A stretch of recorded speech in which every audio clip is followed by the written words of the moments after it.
Now, for most teams and clubs, the off-season is a chance for them to improve the squad overall, improve the teams and prepare for going into the next season. For some teams, it's a chance to improve their squads to have a shot at glory, for winning a trophy or staying in a league if you're a newly promoted team. For some teams, it's a chance to begin a rebuild project. Overhaul your squad and give yourself the best chance of improving going into the next season. For Newcastle, they have done none of these. To fully understand how they got into this position, let's go back a few years. Newcastle have always been a massive team, but for years they were under terrible ownership of Mike Ashley. He spent just enough to survive Newcastle even seeing themselves relegated before.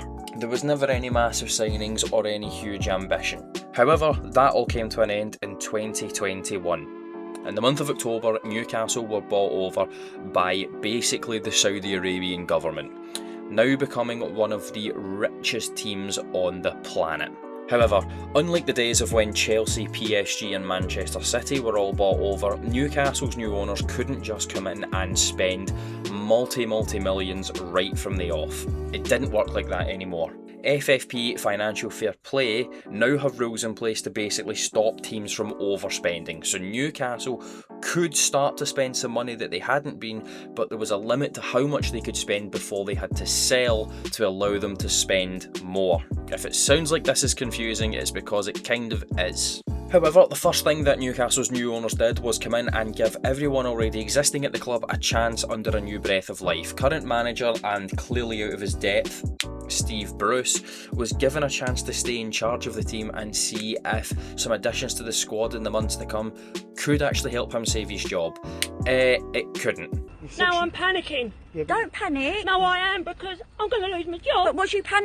On the 8th of November 2021, just a few weeks after the Saudi Arabians took over, Steve Bruce was let go and replaced by Eddie Howe. Now, Eddie Howe had managed in the Premier League before and done an amazing job. He took Bournemouth from basically the 4th tier all the way up to the Premier League, literal football manager level achievements. So, Newcastle had a new manager, they had new owners, it was time to dive into the transfer market and flex their muscles a little bit. Immediately off the bat in the first window, Newcastle had some hits and some misses. For every Joe Willock, Chris Wood and Matt Targett that they signed, the ones that didn't work out, Kieran Trippier, Dan Burn, Sven Botman, Nick Pope and most importantly Bruno Guimaraes all worked really well. These were great signings and majorly improved Newcastle. Newcastle would continue to have good, calculated business and keep that going into the second year under the Saudis.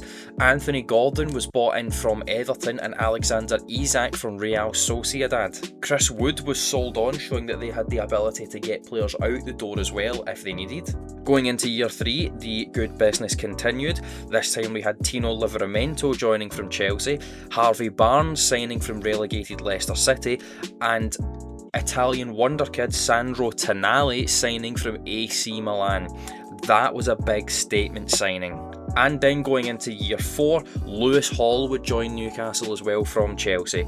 In year 4, Newcastle started to balance the books out a little bit by letting some players go. This included Lloyd Kelly to Juventus, Miguel Almiron back to America, Yakuba Minte across to Brighton, and Elliot Anderson to Nottingham Forest.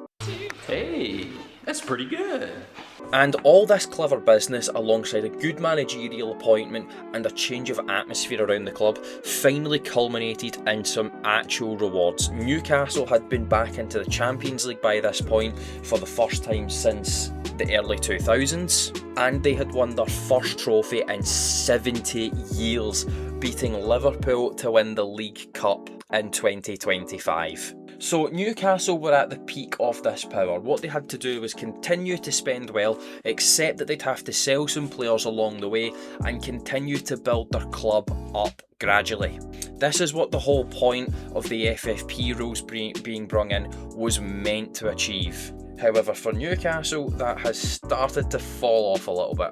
The main reason that we'll need to look at this is last season, the 25-26 season. Newcastle's consistent years of clever transfer business, both for players leaving and players coming in, was about to come to a screeching halt. We'll start with the players that left the club. There was a number of players that left basically just as their time at the club had came to an end, but the most important one was Alexander Isak. He left for a record sale to go to fellow Premier League team Liverpool. Newcastle weren't happy about this, their fans didn't take to it well, but it was a reality that unfortunately they just had to accept. As I said, FFP rules were in for a reason. This was just something Newcastle had to deal with. Some big names and some fan favourites were going to have to be lost along the way. The issue wasn't who they sold, it was who they signed. The 25-26 transfer window for Newcastle in terms of players coming in might be one of the worst transfer windows I can possibly remember from a team. Newcastle messed this money up on a level that can only be rivalled by Spurs messing up the Gareth Bale money. So, just how bad was it? First on the hit list was £55 million put into Anthony Elanga from Nottingham Forest. Not a great plan. Elanga, to be fair, in the previous season had a great season for Forest as they qualified for Europe and then proceeded to be involved in just 4 goals across 50 appearances for Newcastle last season. The only decent signing of the lot was £35 million on Malik Chow from AC Milan. The centre-back was actually a pretty good signing. £40 million went into squad player Jacob Ramsey from Aston Villa. Not a great plan. £55 million went into goal machine Johan Visa from Brentford. Doesn't seem like an overly bad signing for that money, except that the striker was pushing 30 and only had 1 year left on his contract. Not a great plan. He would go on to score 1 league goal for Newcastle last year. The year before that, he had 19 for Brentford. And finally, the biggest one, Nick Woltemade. £70 million from Stuttgart in Germany. The 23-year-old striker had 1 season with Stuttgart that was an outlier of him actually scoring a lot of goals. Not a great plan. 17 he scored, 12 in the Bundesliga and 5 of the DFB Pokal across 24-25. Beyond that, he's never had a high goal scoring season at the top level. Newcastle just dropped 70 million on him. This was not a good season for Newcastle in the slightest. It really started to upset some of the players that were the names that were a bit bigger and had a bit more ambition. Again, Newcastle should have seen this coming, but pretty much none of the signings that they made worked out in favour of the team. And going into the current season, it's not much better. Anthony Gordon has been sold to Barcelona for 70 million. Sandro Tonali has been sold to Tottenham for over 100 million. This was a Tottenham team that nearly got relegated again last season, and Bruno Guimaraes, arguably Newcastle's best player, has just been sold to Arsenal for just shy of 80 million. But hey, at least Newcastle now have money to go and attack the transfer market and get some players in to improve their squad. So, who have they signed? We'll start with 43 million on Banzua Namana Traore, who signed from Hoffenheim after having a pretty good season in the Bundesliga last year, contributing 14 goals across 30 Bundesliga games. So not a terrible signing, but the 20-year-old is relatively inexperienced. We have Sean Stour. 20 million was spent on him from Ajax. The 18-year-old centre midfielder has played 26 games of professional football in his entire career. Next we have Alaji Bamba. 30 million was spent on him from Monaco, and again the 20-year-old midfielder has played 25 games of professional football in his entire career.